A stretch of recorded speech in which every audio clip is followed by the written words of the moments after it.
누명을 쓰고 도망자가 된 사진은 왕진을 찾아 길을 떠나 위주에 이르렀다. 그가 이곳에 도착한 것은 집 떠난 지 보름 만이었다.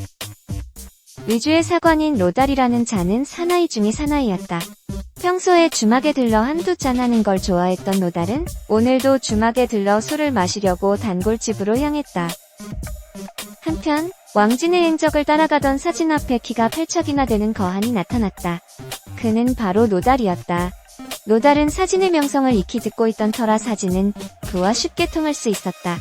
그래서 두 사람은 함께 주막에 들러 술을 마시는데 어디선가 흐느끼는 소리가 들려왔다. 누군가의 질질 짜는 울음소리에 로달은 술맛이 싹 달아났다.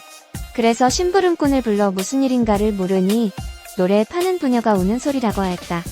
로달이 울음소리의 주인공을 찾아내어 진상을 물으니 울고 있던 소녀의 아비로부터 사정을 들을 수 있었다. 아니, 무슨 일로 이렇게 질질 짜시오? 우리 부녀는 김가로 동경 출신이나 친척을 찾을까 하고 이곳에 왔습니다.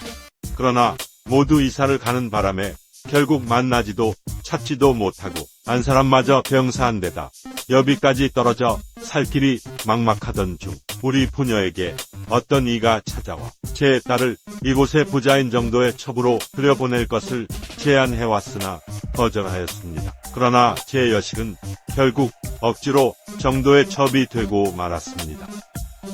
그런데 그 마누라가 어찌나 지독한지 그만 쫓겨났답니다. 그런데 제 여식의 혼사를 중재한 자가 그 대가로 정도가 찾아와 3천 꿰밀을 받아갔다며 우리 부녀에게 이를 내놓을 때까지 이곳을 떠날 수 없다 협박을 하니 하는 수 없이 제 딸은 이 주막에서 노래를 팔아 얼마씩 번 돈으로 빚을 갚아 가고 있었습니다만 최근 손님이 없어 어려움에 처해 딸이 이렇게 울고 있던 것입니다. 어찌나 서러운지 저도 울음이 절로 나옵니다. 로달이 가만 듣자 하니 정도의 행위에 화가 치밀어 가만 놔둘 수가 없다는 생각에 당장 자리를 박차고 일어나 쳐들어가겠다고 하였다. 그러자 사진이 그를 말리었고 이에 로달은 노기를 겨우 참고 대신 사진과 함께 몸에 지닌 돈을 몽땅 털어 김씨 부녀에게 주면서 어서 고향으로 돌아가라고 일렀다. 쯧쯧, 참 안 됐구려. 많은 돈은 아니나 이 돈을 노자로 드리니 어서 고향으로 돌아가십시오. 아이고, 정말 감사합니다. 큰 은혜에 정말 감사드립니다.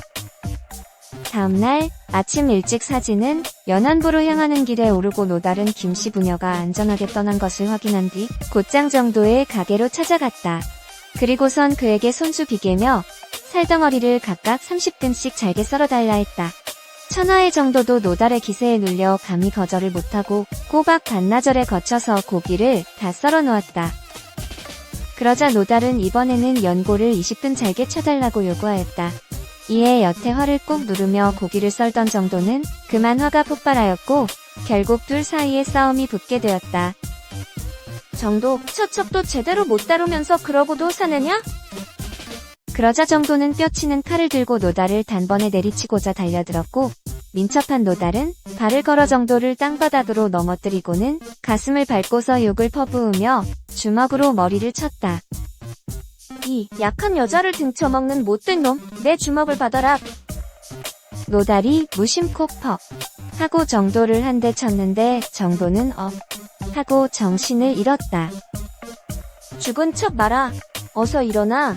주먹 한 대로 죗값을 치를 수 있다고 생각했나? 그러나 정도가 아무 반응이 없어 노달이 살피니 죽어있는 것이 아닌가? 노달의 거센 주먹 한 방에 그 자리에서 죽어버린 것이었다. 노달은 일이 단단히 잘못되었음을 느끼고 황급히 집으로 다 짐을 챙겨 도망갈 준비를 하였다. 그냥 따끔한 맛을 보여주려 했을 뿐인데 주먹 한 방에 그대로 죽어버릴 줄이야 어찌 알았겠는가. 한편 삽시간에 위주의 살인사건이 일어났다는 소문이 돌았다. 노달은 총총히 위주를 빠져나갔다. 할 수 없군. 저래가 머리 깎고 중이 되어 숨어버려야겠다. 관가에서는 노달을 체포하라는 공문을 각처에 보내는 한편 노달의 나이, 인사차계 등을 적어 현상금 1,000권을 걸었다. 노달은 안문현까지 도망을 쳤는데 한쪽의 사람들이 어글어글 모여 방을 들여다보고 있기에 호기심에 다가가 보니 바로 자신에게 현상수배가 붙어있는 것이었다. 그가 좀 더 자세히 읽어볼 참으로 다가가는데 갑자기 누군가 그의 허리를 꽉 붙잡고 무작정 뒤로 끌고 가길래 정신을 차리고 돌아보니 바로 일전에 자신이 도와주었던 김씨 영감이었다.